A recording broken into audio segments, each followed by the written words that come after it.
목표도 제대로 나온 것도 아니고 1억까지 망했구나 약간 이런 생각이었는데 주식을 맥으로 시작을 했거든요. 돈이 되는 거 한번 보니까 시간을 갈아 넣자. 1년에 100기업 정도는 다니려고 했으니까. 와, 근데 이제 진짜 애널리스트로 간다면서요. 주린이 문턱 넘을 수 있게 손잡아주는 강의 하나 마련했습니다. 얻어가실 것들은 좀 있지 않을까 생각합니다.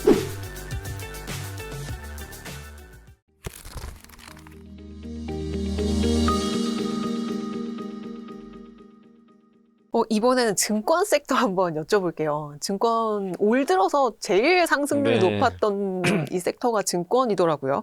아무래도 이 3차 상법 개정 영향이 컸을까요? 네, 아마 네, 그런 네. 것 같아요. 왜냐하면 이제 그러니까 지주사도 있지만 증권회사들 중에 일부가 자사주를 엄청 많이 갖고 있어요. 네. 신용증권이 한 50% 네. 들고 있는 걸로 알고 있는데 이제 아무래도 자사주 소각 의무화를 하게 되면 그런 기업들이 당연히 뭐 주가에 반영이 될 수밖에 없고 그리고 상법 개정의 목적은 명확하잖아요. 주식시장 부양이니까. 네. 그래서 이 3차까지 다 끝내면 어쨌든 이재명 정부가 그리는 그 법 개정이 다 거의 끝나거든요. 네. 그래서 배당소득 분리과세도 해놨고 네. 뭐 기존의 상법 개정도 해놨기 때문에 그걸 본다면 주식시장으로 계속 이제 돈이 들어올 수 있는 물꼬를 트겠다는 거니까 이거에 제일 수혜 받을 수밖에 없는 업종은 아무래도 증권 업종이 될 수밖에 없는 거죠. 그래서 요새 뭐 거래대금도 워낙 많고요. 네. 실적 좋죠. 거기에 뭐 자사주 소각도 있죠. 뭐 여러 면에서 모멘텀이 워낙 좋기 때문에 네. 저는 증권 업종이 뭐 이번에 그 1월부터 네. 지금 2월까지 이렇게 급등한 건 뭐 당연한 현상 아닌가. 당연한 현상. 네, 물론 이제 자사주 소각 의무 법안이 통과되면 빠질 수는 있어요. 아, 이제 이미 확정이 됐기 때문에. 그러면 이제 네. 약간 세론이 나오겠죠. 네. 팔려는 사람들이 네. 소문에 사서 뉴스에 팔아라. 네. 그래서 그때 빠질 수 있는데 뭐 그때 빠지면 또 기회가 될 것 같아요. 이게 구조적으로 좋아지는 그림이잖아요. 잠깐 뭐 증권회사가 반짝하는 게 아니라 진짜 아까도 말씀드렸지만 유동성이 뒤에서 대기하는 것도 네. 엄청 많거든요. 이 돈들이 들어온다면 거래대금은 더 증가할 수밖에 없거든요. 그래서 전 증권주는 어떻게든 이렇게 비중을 줄이시기보다는 괜찮은 증권주들을 갖고 계시다면 계속 잘 가져가시고 현대차나 증권주를 저는 좀 부러운 게 뭐냐면 싸게 사신 분들 진짜 부러워요. 아. 왜냐면요 그냥 계속 안 파셔도 돼요. 음. 특히 현대차를 20만 원 초반에 사신 분들 네. 그 다음에 뭐 증권주 예를 들면 삼성증권을 예전에 좀 작년에 좀 쌀 때 사신 분들은 지금 현대차나 요 그 삼성증권이나 일부 증권사들의 좋은 점이 배당을 원래 많이 주잖아요. 근데 지금은 주가 오르니까 지금 사가지고는 배당 수익률이 높진 않아요. 근데 예전에 주가가 지금보다 한 30%에서 50% 낮았을 때 사신 분들은 그 산 시점으로 배당 수익률을 계산하잖아요. 그렇죠. 그리고 배당금은 계속 늘어나요. 그럼 그때 사신 분들은요, 앞으로 2, 3년 후에는 배당만으로도 연 10%낼 수도 있어요. 배당만. 받고, 예, 뭐 주식도 주식 오잖아요. 오르고. 예. 현대차가 지금은 배당 수익률이 좀 떨어졌죠. 주가 올라서. 예. 10,000원 정도 주나 봐요. 배당을. 한 10,000원 정도 준대요. 그럼 10,000원인데, 뭐 계속 10,000원 줄진 제가 모르지만, 우선주 같은 경우는 옛날에 현대차가 그때 본주가 한 20만 원 초반에 했을 때 우선주가 제 기억으로는 배당 수익률이 한 7, 8% 됐거든요. 그때가. 네. 근데 어쨌든 지금 주가 많이 올랐기 때문에 배당 수익이 떨어졌지만 앞으로 배당금을 계속 올려주고 주가 오르면 그때 사신 분들은요 진짜 연배당 10%가 나와요. 나올 수밖에 없어요. 그럼 너무 좋은 거예요. 이 주가는 로봇으로 가는데 나는 안 팔고 배당만 일단 10% 꼬박 받는 거예요, 매년. 그러니까 현대차랑 증권주는 정말 그게 좋은 배당주로서도 굉장히 탐나는 네. 주식들인데. 그래서 쌀 때 그런 기업들을 잘 샀어요. 사신 분들은 네. 진짜 두 마리 토끼를 다 잡아버리는 거죠. 그래서 배당이 되게 또 중요해요, 사실은. 그래서 그런 부분들도 있기 때문에 그렇게 싸게 사신 분들 많이 올랐으니까 팔고 싶으시겠지만 배당을 한번 계산해 보시고 이거 생각보다 배당 수익률 많네? 이러시다면 저는 그냥 몇 년 계속 가져가시는 게 낫지 않나 이렇게 보고 있어요. 아까 말씀하셨던 대로 이제 또 팔 때는 떨어질 때는 떨어지는 이유가 또 있어야 되는데 아직까지는 그런 이유들이 그런 게 뭐 딱히 지금 보이지가 않는 이제 지금 대형주들의 모습이네요. 올해 그 유망한 분야로 바이오를 꼽는 이제 분들도 많아요. 또 코스닥 활성화 정책 나오면은 당연히 그 비중이 큰 바이오가 갈 거다. 이거에 대해서는 어떻게 보시나요? 근데 이게 계속 오래 가려면 지금 코스피가 작년에 이제 올라오는 궤적을 보시면 한 4,000까지 한 3,500에서 3,000대 후반까지는 정부 정책에 대한 기대감이 정말 컸어요. 그래서 그걸 무시 못하죠. 네. 그게 있었고 거기에 또 지금 조방원이 워낙 강했죠. 네. 그때 이제 트럼프 수혜주들이죠. 그렇죠. 당시에 네. 그게 이끌었거든요. 근데 지금 5,600까지 온 거는 사실은 거의 다 저는 반도체 효과라고 봐요. 정부 정책도 물론 있어요. 효과가 네, 없다는 게 아닌데 그만큼 더 레벨업한 거는 반도체가 그렇죠. 터졌기 때문이에요. 네. 이것도 똑같아요. 코스닥 활성화 대책 때문에 바이오가 당분간 좋겠죠. 올라갈 거예요. 수급도 들어올 거고 네. 연기금은 비중을 지금 코스닥 비중이 3.4인데 네. 지금 얘기 나오는 건 10%까지 늘린다는 얘기가 있어요. 네. 그렇게 늘리면 국민연금에서 네. 점수를 더 주겠다는 거예요. 네. 뭐 그런 얘기도 있으니까 그렇게 해서 수급으로 본다면 더 올라갈 수 있지만 수급으로는 계속 오를 수는 없어요. 어느 시점에선 수급은 언젠가 마르긴 하거든요. 네. 그게 만약에 끝나버리면 그 다음에는 이게 모멘텀이 또 받쳐줘야 돼요. 네. 바이오 모멘텀은 신약 개발이나 네. 기술 수출 이런 건데 그런 게 만약에 없는 상태로 그냥 돈만 가지고 올라간다. 네. 그러면은 결국에는 되게 변동성이 나중에 엄청 커지거든요. 후유증이 좀 생겨요. 그래서 코스피처럼 가져야 돼요. 네. 그러려면 바이오가 이제 앞으로 또 학회도 열릴 텐데 작년에 알테오젠 너무 좋았고 네. ABL 알테오젠 ABL 바이오뿐만 아니라 그 나머지 기업들도 뭔가 하나씩 조단위 뭐 수출을 맺건 놀라운 성과들을 보여줘야 네. 돼요. 그런 것들이 나온다면 코스닥은 정책 효과 플러스 네. 모멘텀, 자체 모멘텀으로 훨씬 좋을 수가 있어요. 근데 어쨌든 지금 이거는 바이오 기업들이 해줘야 될 이제 숙제니까. 네. 근데 그게 안 되는 상태에서 그냥 주가만 오른다. 네. 그거는 좀 경계를 저는 해야 된다. 이렇게 보고는 있어요. 그렇죠. 정책과 이제 실적 모멘텀이 같이 가줘야 네, 이제 같이 코스피처럼 이렇게 쭉 오래 가요, 뚫고 되게. 오래 가는데 네. 이제 정책만 있으면은 이제 변동성이 커질 수 네, 있다. 커질 수 있다. 예, 그렇게 말씀을 해주셨네요. 그 중국 춘제가 또 효과가 우리나라 뭐 여행 레저 섹터로 또 들어올 네. 거다. 뭐 지금 또 중일 갈등이 또 워낙 심하고 하니까. 음. 근데 워낙에 여행 레저는 별로 안 좋았잖아요. 안 좋았죠, 되게. 예. 근데 이쪽은 좀 어떻게 보세요? 근데 여기도 네. 이제 구조적으로 좋을 수밖에 없어요. 왜냐하면 이번에 데이터가 나왔더라고요. 네. 1월달, 12월달하고 1월달에 한일령 때렸잖아요. 네. 중국이. 그래서 이제 최근 7년 동안 일본 도쿄 있죠, 도쿄. 그러니까 중국에서 일본 가는 관광객이 우리나라 오는 관광객보다 많았대요. 네. 더 많았는데 그렇죠. 네. 이번에 7년 만에 역전됐대요. 한국으로 오는 관광객이 더 많아진 거예요. 네. 왜냐하면 일본이 관광객이 반토막 났대요. 맞아요. 중국 관광객이. 네. 실제 수치가 있더라고요. 그러니까 이거는 일시적인 변화가 아니죠. 뭐 중국에서 시진핑 주석이 명령을 내렸겠죠. 되도록 가지 마라. 네. 이랬을 것 같고 다카이치 총리는 신경을 안 씁니다. 왜냐하면 네. 그걸 했더니 자기 지지율이 엄청 그렇죠. 올라갔어요. 마이웨이죠. 네. 예. 지지율 높은데 갑자기 이제 우리 중국과 친하게 지내겠습니다. 네. 안 그럴 리는 없어요. 음. 그래서 한 1년은 갈 것 같아요. 요거는. 그래서 저는 그런 걸 본다면 되게 오래 갈 사이클이고 중국인들이 어쨌든 우리 한국을 오기 시작하면 중국인들은 돈 많이 쓰거든요. 네. 객단가가 좀 높은 편이에요. 그래서 특히 이번에 데이터 보니까 옛날에는 면세점 많이 갔는데 네. 백화점 간대요, 다. 대부분 중국 사람들이. 네. 네. 그래서 백화점 매출의 대부분이 중국에서 나와요. 네. 외국인 매출에. 그래서 저는 이 한일령 효과가 이제 본격적으로 실제 숫자로도 나오기 시작을 네. 하는구나. 그래서 이걸 오래 봐야 될 것 같고 어쨌든 중국인들 입장에서는 서울이 이제 되게 매력적인 도시가 된 거예요. 네. 가기도 편하고. 예. 그래서 카지노, 이런 백화점, 호텔, 예. 여기 되게 좋을 것 같고 네. 특히 호텔 같은 경우는 서울은 공급이 없어요. 지난 몇 년간 공급을 못 늘려가지고 네. 객실이 너무 부족하죠. 맞아요. 예, 그런 부분도 있고 또 이제 좋은 점이 이제 BTS 컴백하잖아요. 그렇죠. BTS 컴백하면 또 광화문에서 뭐 공연한다고 하는데 또 서울 일대가 난리가 나겠죠. 외국인 안 오겠습니까 또. 에어비앤비 네. 2년 전부터 예약해야 된다고 네. 하더라고요. 그래서 그런 걸 본다면 사실 한일령 아니어도 많았어요. 외국인들이 많이 와요. 네, 네. 예전보다. 근데 여기 한일령까지 때려버렸으니 중국인들 수요가 많을 수. 제가 그래서 이번 설날에 저는 보통 설날에 꼭 명동 가거든요. 네. 설날 당일에 꼭 가요.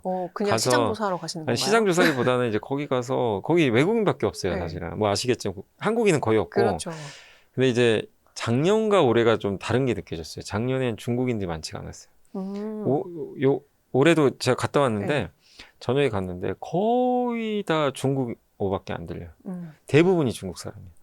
이게 확실히 바뀌었더라고요. 저는 연휴에 스키장을 갔는데 스키장 엘리베이터에서 그래요? 중국어가 그래요? 저는 중국인들이 스키장까지 올 줄은 몰랐거든요. 그건 너무 상상 밖인데요. 네. 네. 그래서 진짜 이렇게 곳곳에 그리고 시내버스에도 중국 사람이 맞아요, 굉장히 맞아요. 많아요. 네. 네. 사실 여기 여의도에도 저 더현대가 있다 네. 보니까 중국인들이 많은데 이게 일회성이면 우리가 굳이 뭐 이거 가지고 뭐 이렇게 분석할 필요는 없지만 구조적이기 때문에 저는 백화점이나 이런 호텔 쪽, 네. 카지노 쪽이 좀 흔들린다면 메모리가 좋으면 이들이 안 가요. 네. 근데 메모리 쉴 때 이들이 가요. 네. 이게 특징이 좀 있어요. 그럼 그걸 메모리는 언젠가 또 쉴 거 아니에요, 네. 한 번은. 그걸 대비해서 좀 안 갈 때 네. 이렇게 투자하는 것도 하나의 방법이다 이렇게 보고 있습니다. 메모리가 쉴 때 또 이들이 저번에 가는. 보니까 네. 2월 초에 메모리 한번 맞아요. 급락할 때 그때 백화점 주들 날라다니는 호텔 주라. 순환주들, 예, 그렇게 네. 가더라고요. 그래서 약간 순환할 때 갈 네. 수 있는 그런 또 업종인 것 같습니다. 이번에는 좀 그 이제 시장이 흔들릴 수 있는 약간 외부적인 요인에 대해서 한번 또 여쭤보고 싶어요. 그 뭐 지금 케빈 워시 뭐 얘기도 많이 나오는데 이제 시장에서는 이제 매파적인 성향을 보였던 워시에 대한 지금 계속 두려움도 있고 이제 연준 내부에서도 좀 이견이 나오는 것 같아요. 좀 어떻게 좀 보세요? 근데 사실은 우리가 예상하기는 지금은 어렵고 지금 언론 보도도 왔다 갔다 해요. 맞아요. 그러니까 처음 나왔을 네. 때는 케빈 오시 때문에 그때 폭락한 거잖아요. 은도 네. 폭락하고. 근데 케빈 오시가 과거에 매파 성향이 있다 보니까 근데 이 사람이 금리 인하에 반대하는 사람도 아니에요. 물가 상승을 싫어해서 그런 거죠. 물가가 너무 높은데 물가 상승을 일으키는 원인은 돈을 너무 많이 찍어서 그렇다. 연준이 왜 찍냐? 연준은 작은 연준으로 가자. 네. 커뮤니케이션도 덜 할 것 같고 약간 그런 스타일이죠. 연준이 굳이 돈을 왜 풀어? 이것 때문에 물가 오르면 누가 책임질 건데? 네. 그래서 물가를 되게 우선시하는 사람 맞아요. 그러니까 이런 분들을 보통 우리가 매파라 그러잖아요. 네. 근데 또 한편에선 그런 기고문도 썼죠. 이분이 이제 그 월스트리트 저널에 아마 기고문 예전에 썼던 것 같은데 AI 때문에 생산성이 이제 증가해서 비용이 줄어들면 금리를 올릴 필요가 없는 거예요. 왜냐하면 비용이 떨어지니까. 그럼 물가 떨어지면 금리 인하하고 금리 인하해서 이 기업들의 장기 금리를 떨어뜨린 걸 유도해가지고 AI 기업들을 도와주면 이 기업들이 또 투자 많이 해서 이 물가 또 떨어뜨리고 선순환 구조 형성되는 거 아니냐. 되게 이 부분은 또 좋죠. 그러네요. 주식시장에 되게 우호적인 이 내용이에요. 근데 저는 후자 쪽에 갈 가능성이 높다고 봐요. 그래서 연준이 돈 푸는 거는 기대하기 어려울 수는 있어요.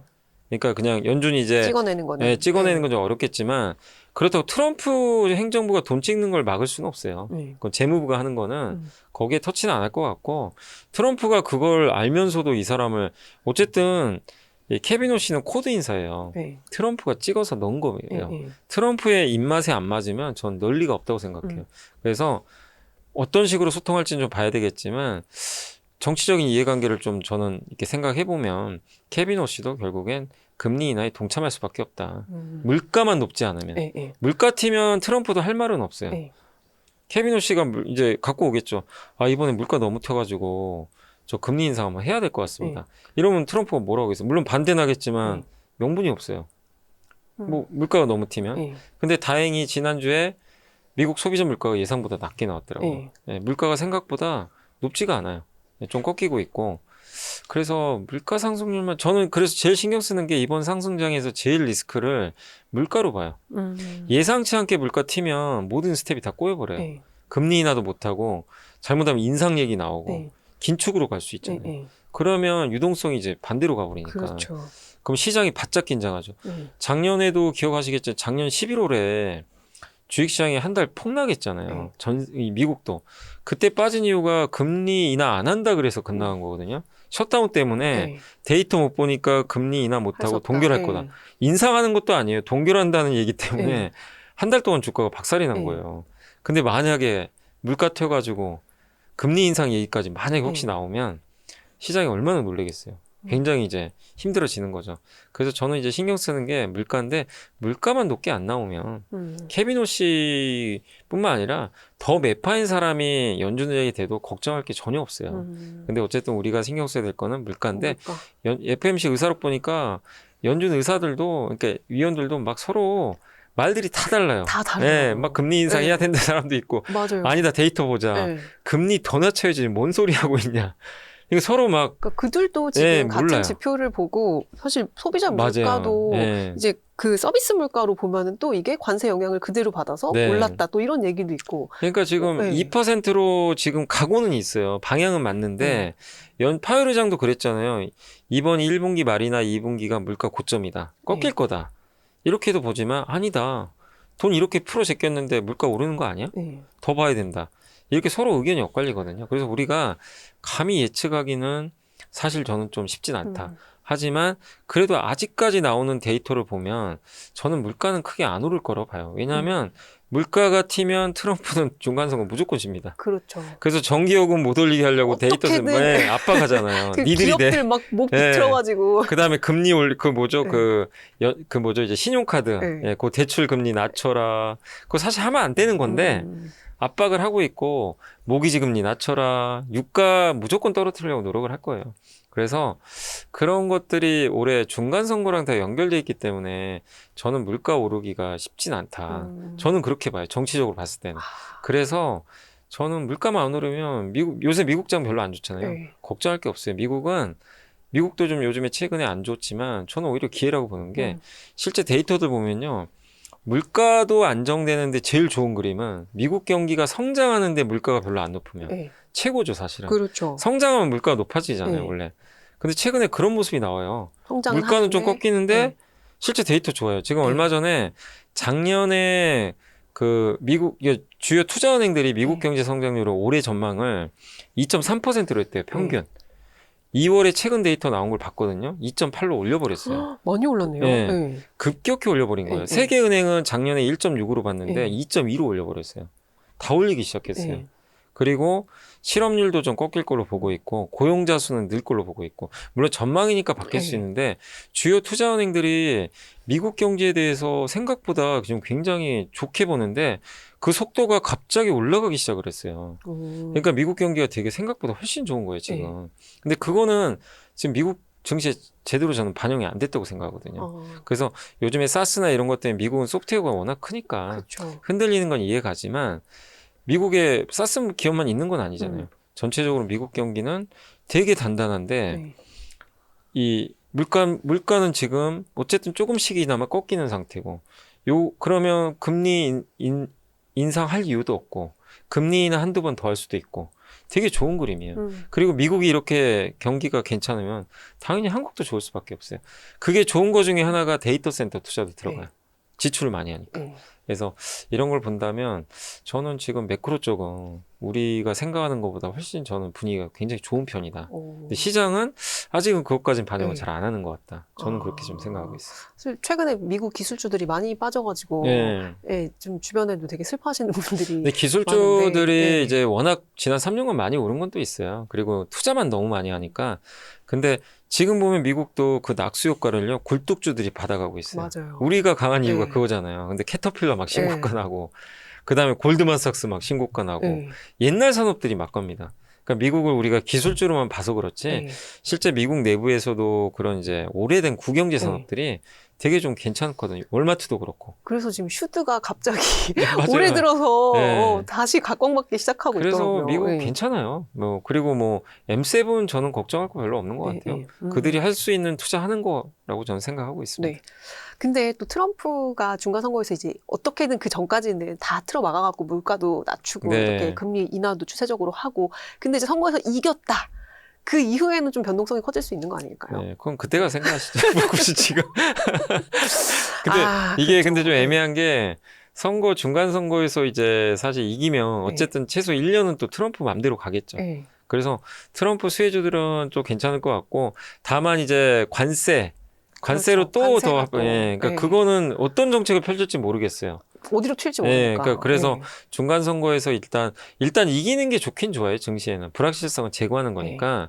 민주당이 너무 이겨버리면 이제 어떻게 될지 모르잖아요. 레임덕으로 가게 되니까 좀 단기적으로 혼란스러울 수밖에 없는데, 어쨌든 트럼프가 이기는 게 일단은 주식시장의 연속성 측면에서는 괜찮은데, 다만 몇 달 후에는 트럼프 이제 마음대로 할 수가 있다 보니까 그런 부분에서 관세나 이런 물가 올리는 정책이 만약에 또 나와버리면 부정적일 수는 있어요. 네. 그래서 저도 이제 걱정되는 건 내년에 물가 오르는 거.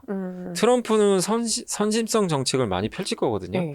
그게 다 소비 늘리라고 하는 정책인데 실제 소비가 늘면 물가가 오를 오르죠. 수밖에 없어요. 네. 예. 그리고 올해 물가가 이렇게 낮게 유지가 되면 기저효과도 생기거든요, 내년에. 그래서 그런 걸 본다면 내년에 좀 경계를 해야 될 거. 올해는 사실 물가 걱정 별로 안 해요. 내년에는 어쨌든 물가를 신경을 쓰긴 써야 된다. 네. 그래서 저는 트럼프의 압승이냐, 공화당이 이기냐 이런 것보다도 그로 인한 물가 상승이 혹시 나오는 시나리오가 나온다면 그건 좀 조심해야 된다. 다만 현재는 너무 지지율이 낮아가지고 사실 민주당이 이길 수도 있거든요. 그리고 보통 중간 선거는 상대당이 이겨요. 그런 경우가 좀 많았어요. 네. 그래서 민주당이 이길 수도 있고 민주당이 이기면 배터리 갖고 계신 분들 좀 괜찮죠. 아, 그럼 또 그것도 또 가져가야 되나요? 아, 그러니까 이제 그러게요. 그건 네. 모르지만 네. 근데 그래도 민주당이 이기면 친환경이 좋아요. 네. 아무래도 맞아요. 그럴 수밖에 늘 없죠. 그렇죠. 네, 네. 그래서 근데 다만 지금 너무 고민하지 마시고 네. 그거는 이제 여름 또 지나서 여름 한번 지나서. 고민을 해야 될 것 같습니다. 아, 알겠습니다. 또 오늘 이렇게 해갖고 숨가쁘게 또 우리 국내 시장부터 또 유동성 얘기, 뭐 미국 시장, 뭐 케빈 워시, 연준 이제 그 지명자까지 쭉 얘기를 나눠봤는데요. 아, 이게 또 속이 또 후련하게 또, 예, 또 궁금증이 해소되는 시간이었습니다. 네. 오늘 나와주셔서 너무 감사하고요. 다음에 또 모실게요. 네, 네, 감사합니다. 고맙습니다.